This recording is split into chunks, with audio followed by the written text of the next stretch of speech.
This ancient dish could survive deserts, snow, and war. Genghis Khan swore by it. And no, it's not what you think. You've never tasted food like this. Before they conquered half the known world, they conquered their hunger. This isn't cuisine, it's combat fuel. Genghis Khan didn't feast on fine dining. His warriors devoured survival itself, raw, fermented, boiled in blood and bone. They needed food that wouldn't rot, even if buried under a saddle for weeks. It smelled like death, tasted like power, and built the most feared cavalry the world had ever known. Today, we're ripping into the Mongol Empire's secret weapon, a dish so savage, it marched with history's greatest warlord. You think you're tough? Try eating like Genghis Khan. Genghis Khan didn't build the largest land empire in history by sipping soup and nibbling salad. No, his army rode on fury, fermented milk, and flesh. The Mongols were raised on the steppe, one of the harshest, most unforgiving terrains on Earth.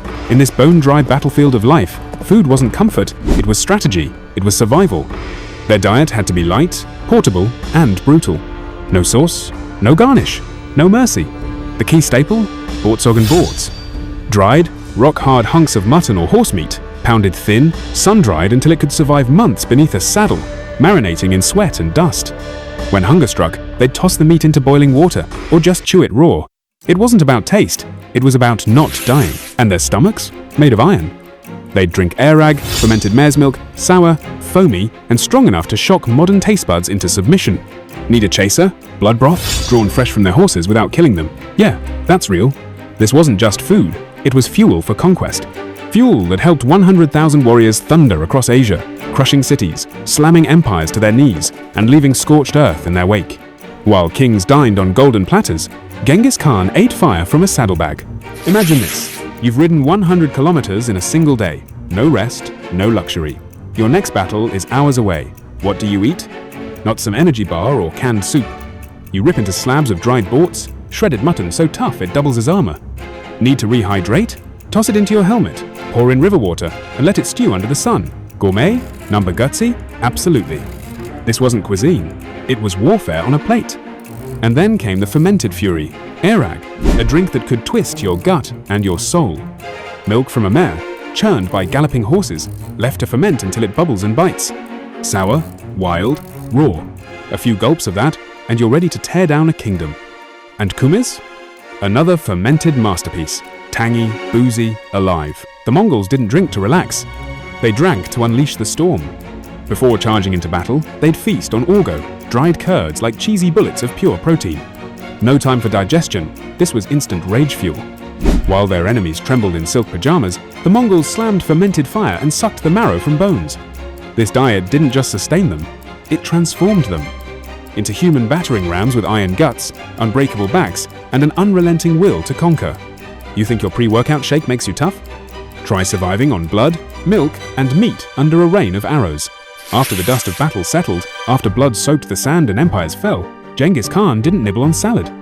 He feasted like a god king. Inside the grand yurts of victory, under canopies lined with embroidered silk from looted cities, he sat surrounded by the fiercest warriors of the steppe, and the food was as brutal as the battles. Whole sheep boiled in bronze cauldrons until the meat slid off the bone. Horse meat roasted over open fires, rich, dense, and symbolic of the very beast that carried them to victory. Camel hump, a delicacy of fat and flavor, reserved for the most honored guests. And always a steaming bowl of mutton broth, rich with marrow and fat, poured into gold-rimmed bowls looted from Persian palaces. This was food not just for nourishment, but for dominance. Eating was a ceremony, a reminder. We conquer, we feast, we endure. And when Genghis lifted his bowl of fermented mare's milk, airag, every warrior followed. A toast to the empire, a drink that burned going down and roared in the belly.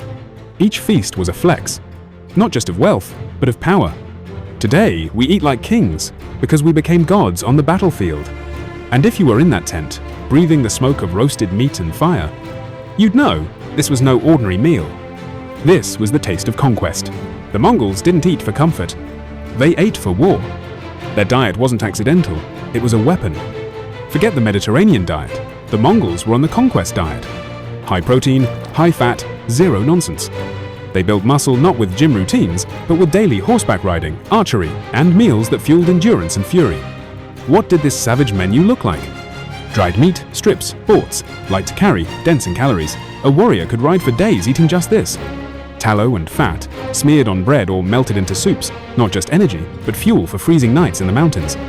Mare's milk, airag, fermented, probiotic, rich, packed with nutrients, and just enough kick to warm the blood.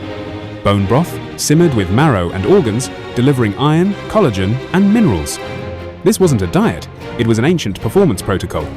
While their enemies sat heavy with bread and wine, Mongols were fast, fueled, and feral. They didn't suffer from nutrient deficiency. They didn't need vitamin supplements. Their food came straight from the land, pure, primal, powerful. And the best part? They didn't cook for hours. Mongol cuisine was designed for mobility. Need to move camp in 10 minutes? Scoop the broth into your leather flask. Take the meat. Ride. Every bite served a purpose. Every meal was functional. They weren't just building an empire, they were feeding one. As the last flames of the Mongol campfire smoldered, their warriors rode off with blood-soaked blades and full bellies of boiled meat and fermented milk. But far to the south, across oceans and jungle, another warrior culture was quietly simmering its own legend. The Minangkabau of West Sumatra, a people of sharp minds, sharper blades, and a dish that would make even Genghis Khan stop and salute. That dish? Rendang. Where the Mongols relied on speed and raw survival, the Minang fought with flavor and patience. They weren't just warriors, they were strategists. And if you think Mongol food was tough, wait until you discover what rendang really means to the Minangkabau people. Ready to discover the ancient warriors of Indonesia and the most powerful dish they ever created? Click here to watch it.